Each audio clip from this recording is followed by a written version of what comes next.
Bugün de sizlere hoşuma giden bir kokudan bahsetmek istiyorum. Yağmurdan sonraki toprak kokusundan. Eminim ki sizler de o kokuyu çok seviyorsunuz.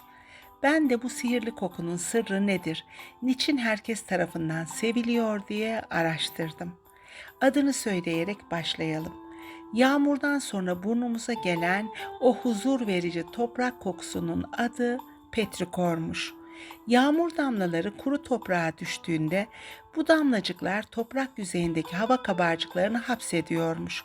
Bu kabarcıklar patladığında içindeki geosmin havaya yayılıyormuş. İşte hepimizin toprak kokusu olarak algıladığımız o güzel koku aslında bakterilerin, bitkisel yağların ve gökyüzündeki elektriğin muazzam bir karışımıymış. Toprak kokusunun verdiği huzur sarsın etrafımızı diyerek bitiriyorum. Sevgiyle.